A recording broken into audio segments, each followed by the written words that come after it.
Bonsoir. André Tréguier, j'ai 65 ans. Je suis à Saint-Ronan depuis 1978.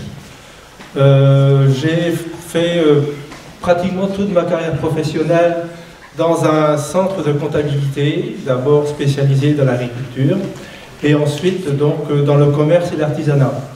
Je connaissais beaucoup mieux la fiscalité des commerçants, des artisans, des agriculteurs, que la fiscalité des particuliers, la taxe d'habitation, la taxe foncière. Donc je m'y suis intéressé depuis. J'ai fini ma carrière comme contrôleur de gestion de ce centre comptable, donc qui fait donc 350 salariés. Donc je suis assez pratiquant des chiffres, certains peut-être trouvent de trop, j'aime le sudoku par exemple. Voilà. Je leur dis pas tout. Bon. Alors l'objet de notre position en matière de finances, ça va être donc de limiter les taux la hausse des impôts locaux, pardon. Donc le poids des impôts locaux est ressenti comme important par plusieurs personnes qu'on a vues au niveau du porte-à-porte. Ça se comprend dans la mesure où depuis 2002 la taxe d'habitation a augmenté de 34%, la taxe foncière sur les propriétés bâties de 38%, et de l'autre côté, le coût de la vie a augmenté de 18%. L'indice INSEE des prix à la consommation. Les impôts donc augmentent de deux façons. Ils augmentent donc par la revalorisation des bases. Donc ça dépend pas de nous. Ça dépend de l'État. Tous les ans, donc dans la loi de finances, on décide de revaloriser donc les bases des taxes au niveau des impôts locaux. Par contre, chaque collectivité donc, décide des taux. Donc la taxe d'habitation aujourd'hui bénéficie à la commune et à la communauté de communes. Donc la commune fixe ses taux, la communauté de communes fixe ses taux. La taxe foncière sur propriété bâtie, c'est les deux plus importantes, bénéficie aujourd'hui à la commune et au département. La commune fixe ses taux, le département fixe ses taux. Il faut savoir que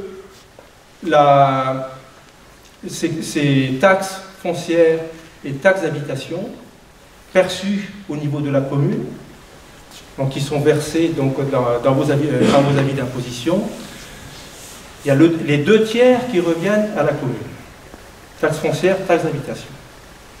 Donc ce n'est pas anodin l'engagement que l'on prend de ne pas augmenter les taux. Donc l'engagement qu'on est les seuls à prendre de manière claire au niveau de notre programme, c'est de ne pas augmenter les taux des taxes d'habitation et des taxes foncières pendant le mandat. Naturellement, on a, en tant que, la commune la plus importante de la communauté de communes, on a aussi du poids au niveau de la décision qui pourra être prise d'évolution des taux au niveau de la communauté de communes. Donc, on pense qu'à ce niveau-là, en tout cas, nous serons vigilants sur les taux qu'ils voteront. Il se passe, actuellement à Saint-Ronan, on n'en parle pas beaucoup, un audit de la Cour des comptes, de la Chambre régionale des comptes, pardon, c'est pas la Cour des comptes, c'est la Chambre régionale des comptes. Donc, qui passe d'une commune à l'autre. Hein, Saint-Ronan, je crois qu'elle n'a jamais été contrôlée. Donc actuellement, c'est Saint-Ronan qui est contrôlé. On aurait aimé avoir connaissance du résultat de cet audit avant les élections, puisque ça aurait permis à tout un chacun de connaître la situation exacte de la commune et aussi donc les engagements financiers que l'on peut prendre au niveau de l'avenir. Donc c'est sûr que nous exploiterons de manière, nous allons utiliser donc les résultats de cet audit. Et du coup, nous ne ferons que ce que nous pourrons faire. Donc, on ne va pas investir de manière démesurée. Pardon? Oui, excusez-moi. Bon. On m'entendait pas? Non. Je recommence pas tout, hein. Si. Oh. Les investissements nécessaires. Les investissements nécessaires. Donc, il s'agit de réduire, il s'agit de retrouver donc une marge de manœuvre. Donc, pour retrouver une marge de manœuvre, on va travailler sur des économies sur les dépenses de la ville. Donc, au niveau des économies, tout à l'heure, Marc en a cité donc, en matière de dépenses d'énergie. On pense que, compte tenu de l'importance de ce poste au niveau de la ville, donc, il peut y avoir un effet assez important. Limiter les investissements, on en fera, mais aux équipements indispensables. Et après, bon, ce qu'on espère, donc on n'est pas la seule commune sur la ligne, donc négocier donc, le transfert des équipements à vocation communautaire à la CCPI.